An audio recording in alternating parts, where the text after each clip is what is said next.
दोस्तों नमस्कार, मैं मनीष चौधरी आप सबका स्वागत करता हूं अपने YouTube channel learn with Manish Chaudhary में। दोस्तों आशा करता हूं कि आप सब जो है घर पे सेफ़ हैं एकदम। दोस्तों बात चल रही थी DFCCL के एग्ज़ाम से लेके ज्वाइनिंग तक की। तो सबसे मैं बताता हूं कि एग्ज़ाम कैसे होगा। मान लीजिए आपका एग्ज़ाम आज होता है सितंबर में, ठीक है। जो वेरियस पोस्ट हैं जैसे सिविल हो गया, मैकेनिकल हो गया, SNT हो गया, इलेक्ट्रिकल और ऑपरेशंस एंड BD। जो ऑपरेशंस एंड BD को छोड़ के जो हैं पोस्ट सारी, उनका क्या है, एक सिंगल एग्ज़ाम होगा, ठीक है। एक एग्ज़ाम होगा, एक दिन भी हो सकता है, अगर ज़्यादा कैंडिडेट हो तो वेरियस शिफ्ट में भी हो सकता है, जैसे SSC या फिर अदर बैंक्स में होता है, ठीक है आपका। और कई कह रहे हैं कि sir single day exam clash हो सकते हैं कि अगर आपने 2 से ज़्यादा फॉर्म भरे हैं। देखो अभी तो सब लोग, बोर्ड भी ये सोचता है ना कि अगर लोगों ने एक से ज़्यादा फॉर्म भरे हैं तो उनका क्लैश नहीं हो, तो वो रेयरेस्ट ऑफ रेयर चांस है कि आपस में क्लैश हो जाएं। पर अगर बैड लक होगा किसी का कि भाई दोनों क्लैश हो गए, तो वो तो देखो अपनी किस्मत पे, अपने लक पे है, ठीक है। देन इन सब का एक सिंगल डे एग्ज़ाम होगा OPNBD को छोड़ के। जूनियर एग्जीक्यूटिव OPNBD का भी एक ही एग्ज़ाम होता है, सिंगल एग्ज़ाम। जो 2 एग्ज़ाम होंगे यानी कि CBT और CBAT होंगे, वो सिर्फ एग्जीक्यूटिव ऑपरेशंस एंड BD के होंगे, यानी कि स्टेशन मास्टर के, ठीक है। उनका सिंगल एग्ज़ाम होने के बाद उनको सीधा ज्वाइनिंग डॉक्यूमेंट वेरिफिकेशन के लिए बुलाया जाता है और साथ में मेडिकल होता है। मान लीजिए आज आपका डॉक्यूमेंट वेरिफिकेशन है, आज आपको डॉक्यूमेंट वेरिफिकेशन करने के बाद वो आपको जो पास होंगे उनको भेजेंगे वो अगले दिन ही मेडिकल के लिए, ठीक है। तो मेडिकल जो है वो हमारा तो वहाँ था कैलाश हॉस्पिटल नोएडा में। तो हर बार वो क्या है कि अपने हिसाब से कुछ नॉमिनेट करते हैं, जैसे हमारा कैलाश में हो, क्या पता आपका कहीं और हो, तो दूसरी जगह भी हो सकता है। तो इस टाइप से जो है वो हॉस्पिटल नॉमिनेट करते हैं, वहाँ पे ऑलरेडी आपके जो है वो फॉर्म्स वगैरह वो सब भेज दिए जाते हैं। जैसे ही आप वहाँ पे जाके रिपोर्ट करते हो तो आपका सारा जो है मेडिकल एग्जामिनेशन स्टार्ट हो जाता है। तो DV होगा और आपका मेडिकल होगा। देन उसमें आपके पास होने के बाद आपके पास जो है ज्वाइनिंग लेटर आपके पास आएगा। ज्वाइनिंग लेटर 2 तरीके से आता है दोस्तों। एक तो आपका मेल पे भी आएगा ज्वाइनिंग लेटर, जो है आपको उसमें आएगा कि भाई हाँ आप इस पोस्ट के लिए सेलेक्ट हो गए हैं, और ये जो फॉर्म्स हैं कुछ जो आपकी ज्वाइनिंग के टाइम आपको साथ में लेके आने हैं। और आपका एक डाक के थ्रू घर पे भी आएगा, और साथ में कुछ दिनों बाद में आपका पुलिस वेरिफिकेशन भी जो है वो घर पे आएगा। जो DFCCL है जो वो भेजेगा पुलिस को, पुलिस आपके कराएगी वेरीफाई करने की भी हाँ इसके खिलाफ कोई क्रिमिनल रिकॉर्ड तो नहीं है, सब वो जो है वो सब होता है। ओके, सो देन ज्वाइनिंग होने के बाद सबकी ऑपरेशन एंड BD का जैसे हो गया CBT, सब एग्ज़ाम का CBT होने के बाद जो एग्जीक्यूटिव ऑपरेशन एंड BD हैं उसका होगा CBAT यानी कि साइको टेस्ट। तो ये मान लीजिए लगभग CBT के लगभग 2 या 2.5 महीने बाद में आपका जो है CBAT एग्ज़ाम होने का चांसेस है, 3 महीने मान लीजिए मैक्सिमम। जैसे ही आप CBT देंगे यानी कि साइको टेस्ट, तो आपको फिर साइको देने के बाद जैसे 1.5 गुना जो है लोग, 8 गुना लोग जो है सिलेक्ट होते हैं। जैसे मान लीजिए आप कितने 237 पोस्ट हैं, तो इससे 8 गुना कर लीजिए, अराउंड 1600-1700 लोग जो है CBAT के लिए क्वालिफाई होंगे। उन लोगों को जो है वो सारे साइको देंगे। देन दोनों 70% प्लस 30% ऑफ CBAT, यानी कि CBT का 70% और CBAT का 30% मिला के एग्जीक्यूटिव OPNBD के लिए एक फाइनल जो है मेरिट लिस्ट बनेगी। उन लोगों को बुलाया जाएगा डॉक्यूमेंट वेरिफिकेशन के लिए और मेडिकल के लिए। पहले दिन आपका डॉक्यूमेंट वेरिफिकेशन होगा। मैं जो है आपको वीडियो के लास्ट में आप देखोगे तो मेरा ज्वाइनिंग लेटर में क्या क्या जो है फॉर्म्स आए थे वो दिखाऊंगा आपको। कुछ इंपॉर्टेंट फॉर्म आपको दिखाऊंगा कि ये फॉर्म जो है वो उसमें आते हैं, तो उसमें क्या क्या फिल करना होता है वो सब ज्वाइनिंग लेटर में आपको दिया जाता है कि ये फॉर्म आपको भर के लाने हैं, ठीक है। तो वो सब आपको उसमें अवेलेबल कराए जाते हैं। जैसे ही आप वहाँ जाओगे DV में, तो आपको सबको एक कॉन्फ्रेंस हॉल में बिठाया जाएगा। देन आपके जो रोल नंबर वाइज हैं, आपको जो सिलेक्ट लिस्ट निकलेगी मेरिट वाइज, उनको उनसे बुलाया जाएगा। आपका जो है डॉक्यूमेंट वेरिफिकेशन करवाया जाएगा वहाँ पे हर का। देन आपकी एक वो फाइल बन जाएगी फाइनल। फिर आपको अगले दिन जो है वो कहेंगे कि भाई इस जगह आपका मेडिकल है, आप जाके अपना मेडिकल करवा लेंगे। जैसे ही आप वहाँ मेडिकल करवा लेते हैं, वो सब अपना फॉर्म जो है वो सबमिट वहीं हो जाते हैं सारे, जो अब मेडिकल होती है रिपोर्ट उसकी। देन आपको घर आ जाना होता है सीधा। कुछ दिन बाद में आपको आता है कि अगर आपका सिलेक्शन हो गया है, सब चीज़ में आप फिट हो, तो कॉन्ग्रेचुलेशंस, आप एग्ज़ाम के लिए सेलेक्ट हो गए हैं। और ये जो है ये ज्वाइनिंग लेटर आपको थोड़े दिन में मतलब उसी टाइम आपको दे दिए जाते हैं। तो ये प्रोसेस है। बात करते हैं एग्जामिनेशन की, ठीक है। तो सिविल, मैकेनिकल और इनके लिए मैं बता देता हूँ। जैसे एग्जीक्यूटिव है, एग्जीक्यूटिव आपको पता है एसएससी जेई लेवल के पेपर जनरली आते हैं उसी ग्रेड पे के। तो एसएससी जो जेई की तैयारी कर रहा था या रेलवे जेई की जिसने पहले तैयारी की थी, रेलवे जेई वालों को पता है कि इसमें क्या आता होगा, तो सिमिलरली वो ही लगभग आपका आएगा, ठीक है। अगर आप जूनियर मैनेजर की बात करें तो जूनियर लेवल काफ़ी अच्छी पोस्ट है, एक आईएन मान लो, तो जूनियर मैनेजर यार जूनियर मैनेजमेंट में है, काफ़ी अच्छी पोस्ट है, 90,000 लाख के रुपए आप लगभग सैलरी हो जाएगी, तो सोचो कि काफ़ी अच्छी जो है पोस्ट है। तो उसमें हो जाएगा, उसमें आपको गेट की लेवल का या थोड़ा ईएससी लेवल का आपको पढ़ना पड़ेगा, क्योंकि वो काफ़ी हाई लेवल पोस्ट है, इस हिसाब से इंटरव्यू भी होता है उसमें जूनियर मैनेजर में। तो ये है। अब बात आती है सबको कि जीके, रीजनिंग, साइंस और मैथ्स एंड हिस्ट्री कहाँ से पढ़ें। देखो, अगर आप हिस्ट्री एंड करंट अफेयर की बात करेंगे तो करंट अफेयर के बहुत सारे सोर्सेज हैं। आप जो है शायद कोई मैगजीन भी पढ़ता होगा, ठीक है, कोई डेली किसी ऑनलाइन प्लेटफॉर्म के कोई जो है करंट अफेयर भी देखता होगा, और कोई जो है वो मंथली किसी का कंपाइल निकालता होगा। तो करंट अफेयर के तो आपके पास बहुत सारे सोर्स हैं, आप ऑनलाइन बहुत जगह से पढ़ते होंगे, ठीक है। दूसरी बात है जीके। जीके आप में आप लूसेंट पढ़ सकते हैं, ठीक है। लूसेंट में ऑलमोस्ट सबका कंपाइलेशन रहता है। आपको पता है कि जी करंट के और उसके करंट के क्वेश्चन पढ़ेंगे यार, आप जीके पढ़ेंगे तो उससे आपको 12 क्वेश्चन हैं या फिर मान लो थोड़े ज़्यादा आते हैं, तो उसमें सारा हो जाता है। रीजनिंग बहुत बेसिक लेवल आती है। एसएससी वालों को, लोगों को सबको पता है कि एसएससी प्री लेवल का आएगा, आप तो रीजनिंग, या रेलवे में सीबीटी था जो आप एनटीपीसी दिए उसी लेवल का आपके पास आएगा सब कुछ। तो जो लोग नॉन टेक में हैं, पहले से एसएससी की तैयारी कर रहे हैं, उनके लिए एग्जीक्यूटिव ओपीबीडी में जो 96 क्वेश्चन है उसमें से वो आराम से वो 85 प्लस तो आप स्कोर करो, आपको करना चाहिए इतना तो, है ना, जो तैयारी कर रहे हैं वो। तो जो एसएससी में पहले से वो उनका रीजनिंग भी ऑब्वियसली बात है स्ट्रॉन्ग नहीं है, और जिनका जो नहीं कर रहे इसमें तैयारी, नॉन टेक में नहीं कर रहे थे, वो आप आर.एस. अग्रवाल जैसी बुक्स हैं ये इनको सॉल्व करेंगे छोटी मोटी, तो ये जो बेसिक रीजनिंग की बुक आपके पास कहीं भी मिल जाएगी। रीजनिंग में इतना फंडा नहीं होता, बस प्रैक्टिस की जरूरत होती है। ये एक बार आपको पैटर्न समझ में आता है कोई भी कॉन्सेप्ट टॉपिक का, तो वो आप कर लेते हैं इजीली, ठीक है। तो रीजनिंग का ये हो गया, आर.एस. अग्रवाल सॉल्व कर सकते हो, या फिर आप कोई भी जैसे क्रेन पब्लिकेशन है या केडी के हैं, इनकी आप बुक्स ले लो जो रीजनिंग की है, उससे भी आप जो है प्रैक्टिस करोगे तो हो जाएंगे आपके, ठीक है। बात आती है मैथ्स की। मैथ्स में क्या आएगी, मोस्टली रेलवे में अर्थमेटिक मैथ्स आती है, आपको पता है। रेलवे एनटीपीसी है उसमें भी लगभग अर्थमेटिक आती है। ट्राइंगल के कुछ क्वेश्चन आते हैं, ट्राइंगल देखो दोनों अर्थमेटिक उसमें भी काउंट होता है, क्योंकि मान लो कुछ क्वेश्चन उसमें पूछ लेते हैं अर्थमेटिक के, तो ट्राइंगल से कुछ बहुत थोड़े बहुत क्वेश्चन आ जाएं, पर ज़्यादातर क्या ऑलमोस्ट क्या होती है, अर्थमेटिक मैथ से आती है। तो आप उसके लिए जो है एसएससी वालों को पता है, या फिर बैंक वाले हैं वो अर्थमेटिक, बैंक वालों ने अर्थमेटिक इतनी पढ़ी नहीं होगी, कुछ तो पढ़ी है उन्होंने। तो टाइम एंड वर्क जो है, प्रॉफिट लॉस हो गया, चाहे आपके टाइम डिस्टेंस है, और SICI इंटरेस्ट हो गया, ये सब DI हो गया, ये सब सारी चीज़ें हैं जो ये इसमें आती हैं। इसके लिए जो है आप या तो पूरा प्रीवियस ईयर पेपर यानी कि बेसिक निकालो एसएससी प्री लेवल के। राकेश यादव के जो क्लास नोट्स हैं जो मैंने भी पढ़े हैं, सब ने पढ़े होंगे आई थिंक एसएससी वालों ने, क्लास नोट ऑफ अर्थमेटिक वो पढ़ लो, वो काफ़ी मेरे हिसाब से सफिशिएंट है, उससे डीप आना भी नहीं है, उससे काफ़ी अच्छे अच्छे क्वेश्चन बन जाएंगे, ठीक है। तो उसमें थोड़ी भी अच्छी दी है तो वो आप वहाँ से पढ़ लो। तो आप लोग कह रहे थे ना कि आप पढ़ाई का कुछ बताते नहीं हो, पढ़ाते नहीं हो, यार मैं पढ़ा दूँ आपको पर इतना टाइम नहीं होता, वीक में इतना रेस्ट मिलता है, उसमें और काम करने होते हैं कुछ। आपको पता है अभी DFCCL जो है एक इनिशियल फेज़ में है, इतने एम्प्लॉय नहीं हैं, कुछ एम्प्लॉय आने नए, कहीं कहीं वर्किंग स्टार्ट हो गई है। तो अब जैसे यहाँ वर्किंग स्टार्ट है, ट्रेन्स आती हैं, काम भी करना पड़ता है, 12 घंटे शिफ्ट भी होती है, 8 घंटे शिफ्ट भी होती है, तो उसमें जैसे रेस्ट मिलता है उसके हिसाब से आपके लिए वीडियो बनाता हूँ।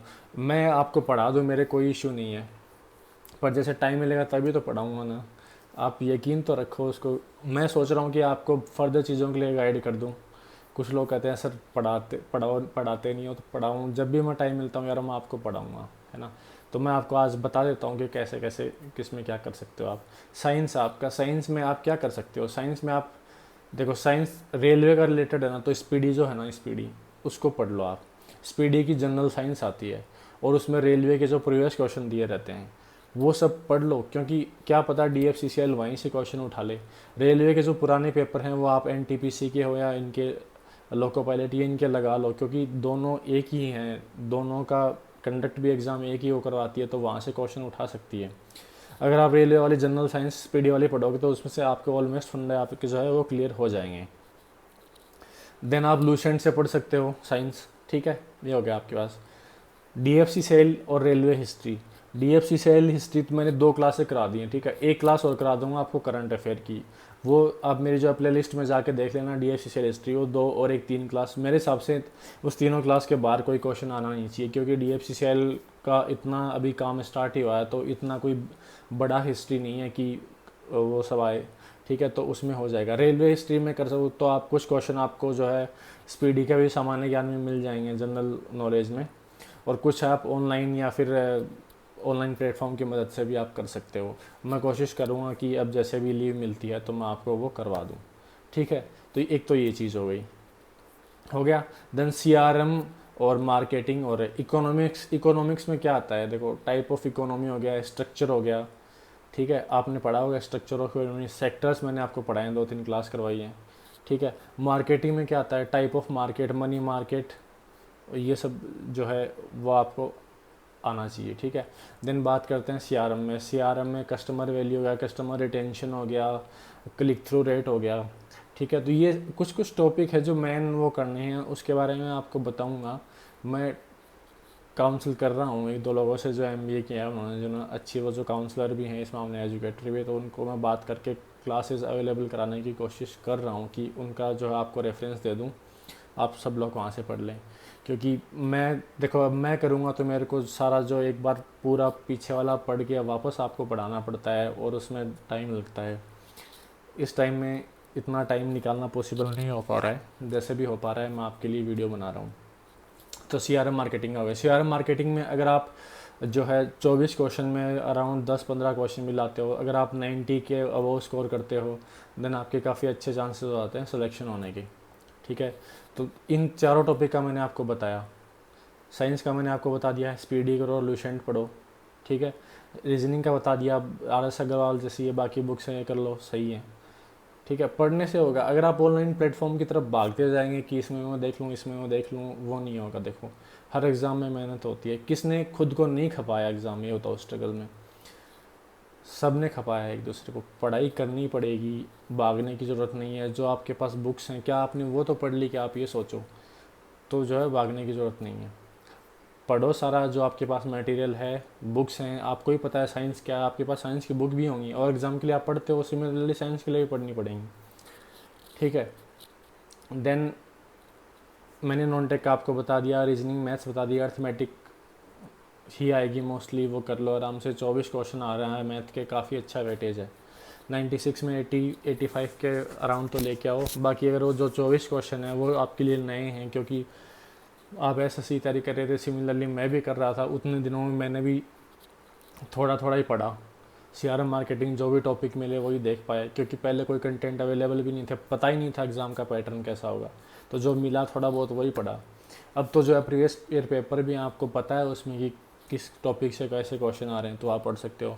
साथ में ऑर्गेनाइजेशन के बारे में ज़रूर पढ़ो, इकोनॉमिक्स एंड मार्केटिंग, RBI से भी जो है, स्टॉक एक्सचेंज है, बॉम्बे है, NSE है, सब, ठीक है। कैसे शेयर का क्या है, क्रिप्टो करेंसी भी पढ़ो, इवन अभी तो वो भी आ रहे हैं। कौन सी कंपनी जो कंपनी है, जैसे एप्पल है, फेसबुक है, इनके बारे में, माइक्रोसॉफ्ट, इन सब के बारे में पढ़ो, जो जाइंट कंपनी है। मार्केटिंग में जो जाइंट कंपनी है उनके बारे में पढ़ो। जैसे सेल्स फोर्स आया था पिछली बार, तो वो क्या है, कस्टमर रिलेशन में वो काफ़ी एक अच्छा वो है, सबको रिव्यू देता है एनालाइज करने। तो ऐसी कंपनीज़ के बारे में आप पढ़ोगे, उनसे क्वेश्चन आ जाते हैं, तो एकदम स्टेबल होकर तैयारी करो। बाकी जो फर्दर मैंने आपको बताया कि जूनियर, सब पूछ रहे हैं कि जो प्रोफाइल जूनियर, एग्जीक्यूटिव की अलग अलग क्या होती है। सिंपल सी बात है, एक क्या करता, एक टीचर, एक फर्स्ट ग्रेड और सेकंड ग्रेड टीचर क्या करता है, वो दूसरा सब्जेक्ट पढ़ाता है, वो दूसरा पढ़ाता है, लेकिन वो प्रमोट होने के बाद वही वो पढ़ाने लग जाता है। सिमिलरली जूनियर एग्जीक्यूटिव के नीचे होता है। एग्जीक्यूटिव भाई उसको अपने काम से रिलेटेड कोई काम बताता है कि आपको ये काम करना है, तो वो करता है। जैसे अब ऑपरेशन एनवीडिया, ट्रेन का ऑपरेशन चल रहा है, जूनियर एग्जीक्यूटिव आपके पास है, तो आप बोलोगे कि भाई ये जो है ये फाइल भर दो, ठीक है, इसको ट्रेन को ऐसे पास करवाना है हमको, आप ये काम कर लो, ये शंटिंग इस गाड़ियों को देख लो। तो इस टाइप से जो है साथ में मिलकर दोनों को काम करना होता है। ठीक है, तो ये सब जो है प्रोफाइल्स के बारे में हो गया। सिविल जो है, सिविल देखो क्या होता है, सिविल का बताता हूँ आपको। सिविल रेल ट्रैक जो है, पटरी आपकी जितनी भी है उस पर आपने छोटे छोटे वो पत्थर देखे होंगे, स्लीपर्स देखे होंगे जिसके ऊपर पटरी कनेक्ट होती है, एक हुक से होता है। ठीक है, तो वो सब उनका जो ट्रैक का जो मेंटेनेंस है वो सब सिविल देखता है, बिल्डिंग्स का मेंटेनेंस है वो सिविल देखता है। तो आपको उसी में जाना होगा, आपको फील्ड का इंस्पेक्शन करता रहना होगा सिविल में कि कोई ट्रेन है उसको पटरी पे कोई इशू नहीं आए चलने में, ट्रैक पे चलने में कोई इशू नहीं आए। तो ये सब है एग्ज़ाम का। सिमिलरली मैंने तो किया था, जब मैंने तैयारी स्टार्ट की 17 में, देन 18 में एग्ज़ाम एकदम, जब आप पूरी कंप्लीट तैयारी कर लोगे ना तब एकदम आपका जो है सैचुरेशन लेवल आ जाएगा। जब आपको पूरा पढ़ लोगे तो आपको लगेगा हाँ यार मैं एग्ज़ाम निकाल लूँगा आप, और डेफिनेटली आपकी कोई ना कोई एग्ज़ाम उस टाइम निकलनी स्टार्ट हो जाएगी। मैंने पढ़ा तो मेरे को सिमिलरली सबको लगता है कि यार मेरे को इतना टाइम हो गया, मेरे को जो है मेरे को मेरा सिलेक्शन क्यों नहीं हो रहा है, क्यों नहीं हो रहा है। मैं कह रहा हूँ आपको दोस्तों, गारंटी देता हूँ, अगर आप सही मेहनत कर रहे हो, अपने मन से कर रहे हो, आपका सिलेक्शन जो है वो ज़रूर होगा। ये मेरे से लिखवा के ले लो आप जो सोचते हो सिमिलरली मैं भी सोचता था। ठीक है, 2018 में मैंने दिया, एग्ज़ाम निकल गए, कोई किसी की ज्वाइनिंग नहीं आ रही थी, सबका एग्ज़ाम दिया, हर एग्ज़ाम।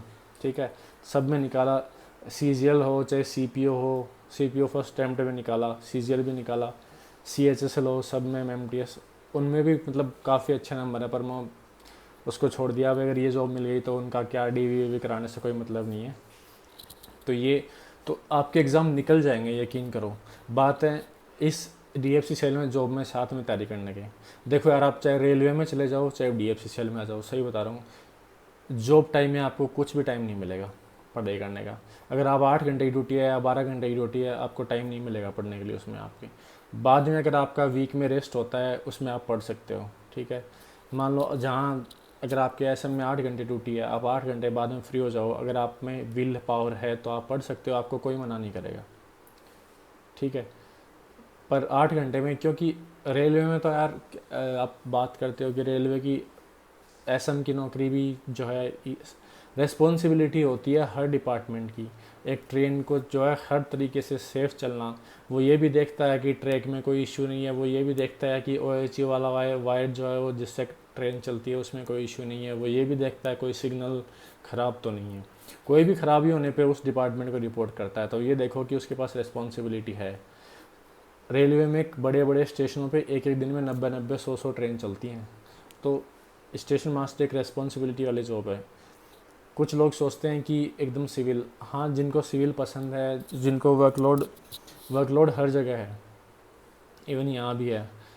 ठीक है, सब जगह है, रेलवे में भी है वर्कलोड, उनसे जाके पूछ लो आप, फ्रेंकली किनसे आपका जानकार है तो उनसे पूछ लो। सिविल में करनी है SSC CGL की जॉब लो, बस उसमें ये दिक्कत है SSC CGL में कि कुछ जो है जॉबों में आपको घर के पास लोकेशन नहीं मिलती। DFC सेल में आपको हो सकता है कि जैसे अगर आप वेस्टर्न साइड के हो, राजस्थान, हरियाणा या फिर इधर गुजरात, मुंबई, तो इस रूट पे जो है आपको पोस्टिंग मिलने के चांसेस 1 साल में नहीं मिले, 2 में नहीं मिले, पर मैं कह रहा हूँ कि 3 या 4 में ज़रूर मिल जाएगा आपको। क्योंकि यहाँ जैसे मान लीजिए यहाँ कोई बिहार का आदमी है, बिहार का कोई कैंडिडेट है, अगर वहाँ मुगल सराय वाला वो सेक्शन बन रहा है तो वो क्यों नहीं जाएगा वहाँ, वो जाएगा। जैसे ही वहाँ पे स्टेशन बन जाएंगे वो वहाँ से यहाँ ट्रांसफ़र हो जाएगा। तो जहाँ जिस रोड पे स्टेशन होगा DFCL में चांस है कि 2-3 साल या बाद में कैसे भी उसको ट्रांसफ़र लेके वहाँ मिल जाएगी जॉब। ये नहीं है कि आप ज़िंदगी भर उधर पड़े रहो, नहीं, यहाँ थोड़ी ट्रांसफ़र पॉलिसी ठीक है ना। टाइम के साथ आपको ट्रांसफ़र अपनी मनपसंद जगह मिल सकता है। ठीक है, और आपके क्या डाउट्स है एग्ज़ाम के रिगार्डिंग, आप मेरे को बताओ। पूरा मैंने सोल्व करने की कोशिश करूँ। मैंने वर्कलोड का भी बता दिया आपको, वर्कलोड जो है मैं बता रहा हूँ सब जगह। रेलवे की कोई जॉब ऐसी नहीं है जिसमें वर्कलोड नहीं है, काम तो करना पड़ता है ना। देखो बाकी मैं बता रहा हूँ, सिविल में अगर आपको जाना है, रियल एंजॉय करना है, तो SSC की जॉब है वो बेस्ट है। अगर आपको सिविल एकदम बैठे रहना, काम करना है, डेस्क जॉब ही चाहिए हाँ बैठ के। पर यहाँ अगर आप एक स्टेशन मास्टर हो तो आपको पूरा ऑफिस मिलता है। SM के जॉब का जो है, SM रूम में आपको फैसिलिटीज़ अच्छी हैं, सर्दी कुछ भी हो, गर्मी हो, आपको एसी एकदम कि आपका केबिन अच्छा है, और उस हिसाब से आपके ऊपर जिम्मेदारी भी है। ठीक है, तो उस हिसाब से सोच के डीएफसी सेल में आपको आना है। तो ये हो गई अपनी बात। तो मैंने आपको बुक्स के बारे में बता दिया कैसे क्या करनी है, और एग्जीक्यूटिव बीडी के फर्दर आपको जो कोई डाउट्स हैं तो वो आप मेरे से पूछ लो। और जो ज्वाइनिंग लेटर है वो मैंने आपको बता दिया कि हमारी एग्ज़ाम हुई थी, फर्स्ट एग्ज़ाम देन 2018 में, देन सेकंड कुछ रीज़न की वजह से 2019 में जैसे ही हमारा साइको हुआ, 26 अगस्त को जो है मेरे बर्थडे वाले दिन ही मेरा साइको हुआ था, मेरे को याद है। एंड देन उसके जस्ट 2 महीने बाद में, यानी कि मान लो अगस्त सितंबर अक्टूबर में तो हमारा डॉक्यूमेंट वेरिफिकेशन हो गया था। तो लगभग साइको के बाद में 1.5 महीने बाद में आपका डीवी के लिए कॉल आ गया था हमारा। तो टोटल प्रोसेस जो है वो 8 to 9 मंथ में आई थिंक कंप्लीट हो जाएगा, और बाकी जो हैं सिविल वाले उनका हो सकता है जल्दी भी हो जाए। तो एग्जीक्यूटिव ओपीएनबीडी एंड जूनियर एग्जीक्यूटिव ओपीएनबीडी के मोस्टली आई थिंक लोग यहाँ पे हैं।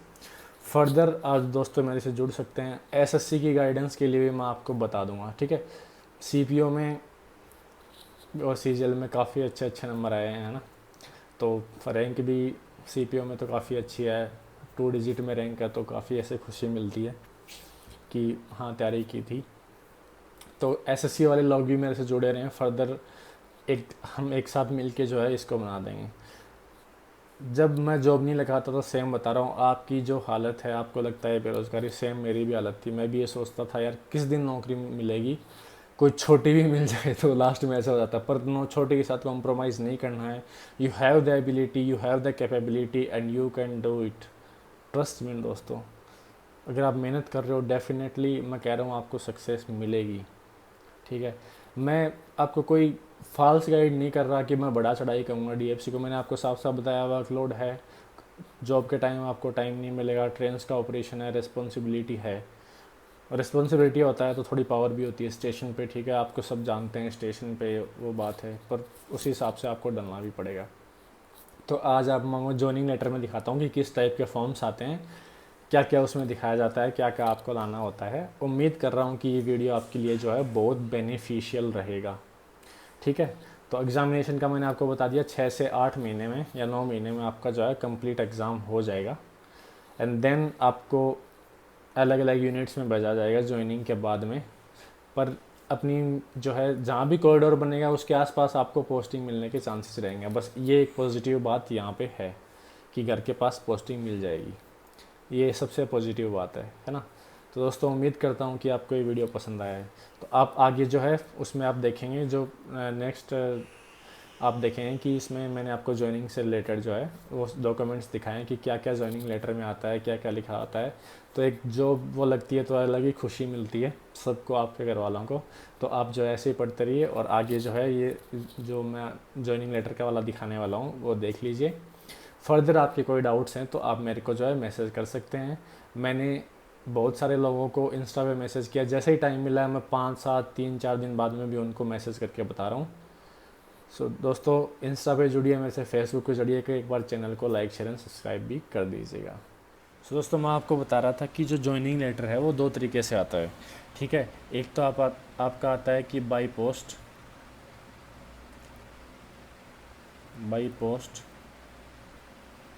यानी कि पोस्ट ऑफिस के थ्रू, और दूसरा किससे आता है, मेल आईडी। दोनों पे आपका ज्वाइनिंग लेटर आएगा। ठीक है, आपके पास घर पे भी आएगा, इसका पोस्ट ऑफिस में से भी आएगा, दूसरा आपकी मेल आईडी पे आएगा। जैसे ये देखो, ये एक मेल आईडी पे भी मेरे पास आया था जो घर के आया था। उसके अलावा तो dear candidate, greetings from DFCCIL on found medically fit, please find enclosed offer letter along with the formats of joining forms for joining to the post of executive operating station master and controller. Okay, so ये joining का जो है ये time दिया था, इतने बजे DFCCIL की कॉर्पोरेट ऑफिस में होगी। साथ ही साथ इसके साथ क्या जो डॉक्यूमेंट लाने हैं वो देखिए, इसमें जो है लगभग आप देखेंगे तो 8 डॉक्यूमेंट्स होते हैं, वो आपको लाने होते हैं, इतने सेट। इसमें अलग अलग जो है वो होता है फॉर्म टाइप का, कि आप खुद का डिक्लेरेशन कर रहे हो, मैरिज डिक्लेरेशन, डाउरी डिक्लेरेशन, आपके पास क्या प्रॉपर्टी है, दूसरा आपका सर्टिफिकेट वगैरह, चेक लिस्ट होती है, ये सब आपका इसमें आता है टोटल। तो ये मैंने आपको जो है ये दिखाया। तो इस टाइप का जो आपका ज्वाइनिंग लेटर जो है उस टाइम आता है। और मैं आपको बता देता हूँ कि जैसे हमारा क्या था कि हमारा 15 और 16 अक्टूबर इनको क्या हुआ था, डीवी एंड मेडिकल, ठीक है। तो इस आप डीवी मेडिकल के बाद देखो, अगर 8 तारीख को ज्वाइनिंग हो रही है तो लगभग 15 और 8 23 दिन में 23 डेज में आपको क्या है ज्वाइनिंग मिल गई थी। उस हमारे को ज्वाइनिंग मिल गई थी उस टाइम। तो काफ़ी उस टाइम जो है फास्ट ज्वाइनिंग हुई थी दोस्तों, ठीक है। तो उम्मीद करता हूँ कि अब की बार भी ऐसा ही रिक्रूटमेंट का, अगर एग्ज़ाम जो है कोविड से जल्दी ही नॉर्मलाइजेशन सिचुएशन होगी तो डेफिनेटली एग्ज़ाम जो है टाइम पे होंगी और आपको ज्वाइनिंग भी जो है बहुत ही जल्दी मिलने वाली है। सो दोस्तों बने रहिए मेरे साथ और आप जो है दोस्तों अच्छी तैयारी करते रहिए, मॉक्स देते रहिए दोस्तों। जैसा कि मैंने आपको बताया कि टेक्स्ट बुक का जो टेस्ट सीरीज चल रहा है उसमें आपको लाइफ टाइम पास और DFCCIL की एक स्पेशल जो टेस्ट सीरीज़ है वो आपको वहाँ पे मिल रही है। अगर उसमें आप मेरा कोड यूज़ करते हो LMC10 देन आपको जो है उस पर 10% का डिस्काउंट आपको मिल जाएगा, यानी कि आपको 50 रुपीज़ का जो है वो डिस्काउंट आपको मिलेगा। सो जो टेस्ट सीरीज़ है उसका जो मैं लिंक आपको डिस्क्रिप्शन में दे दूँगा। इसके अलावा मैं मेरे टेलीग्राम चैनल का भी लिंक डिस्क्रिप्शन में देता हूँ और आप मेरे को इंस्टाग्राम पर भी फॉलो भी कर सकते हैं, डिस्क्रिप्शन में लिंक जो दिया हुआ है वहाँ से। और वहाँ पे कोई भी फर्दर आपको डाउट है तो वो पूछ सकते हैं। थैंक यू दोस्तों।